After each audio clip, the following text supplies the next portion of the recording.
चलिए अब आपके सामने हम रख देते हैं तेज रफ्तार के बजाय विस्तार से खबरें। विस्तार से खबरें क्या क्या हैं, सबसे पहले रुख कर लेते हैं गोरखपुर हमले के आरोपी मुर्तजा से जुड़ी खबर का।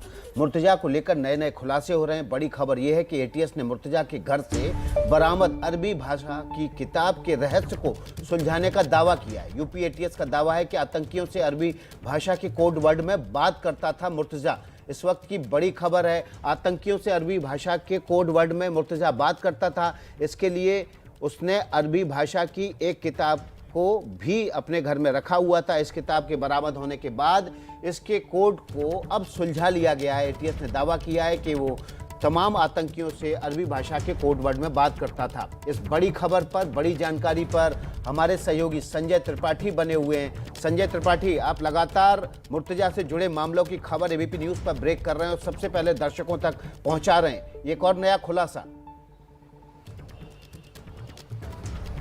बिल्कुल, देखिए जैसे जैसे मुर्तजा से पूछताछ का सिलसिला आगे बढ़ रहा है, नई नई जानकारियां, नए नए खुलासे हो रहे हैं। अब ये पता चला है कि जिस दिन मुर्तजा को गिरफ्तार किया गया था, आपको याद होगा विकास, कि उसके अगले दिन एटीएस की टीमों ने उसके घर पर छापेमारी की थी और कई सारे दस्तावेज उसके घर से जो बरामद हुए थे उनको सील किया था।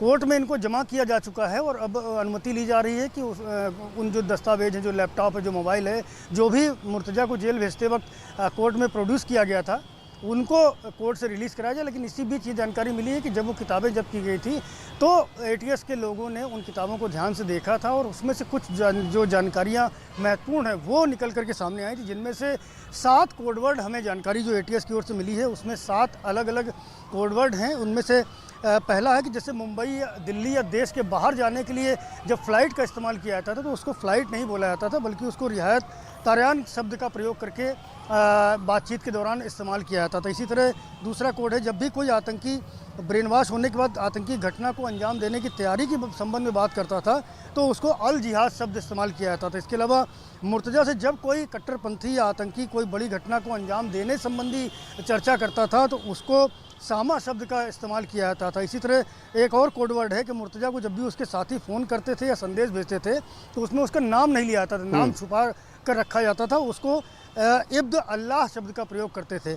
5वां कोडवर्ड है, मुर्तजा से जब भी कोई व्यक्ति, कोई संदिग्ध मिलने आता था तो उसको मेहमान कहा जाता था, ना कि उसका नाम लिया जाता था, जिसको डैफ बोलते थे।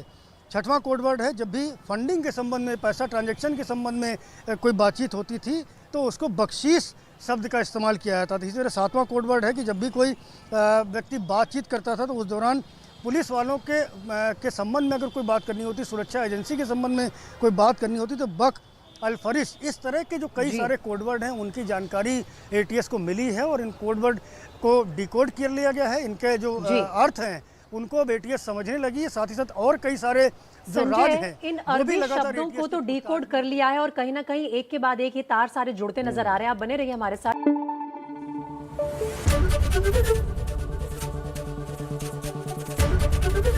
एबीपी न्यूज़ आपको रखे आगे।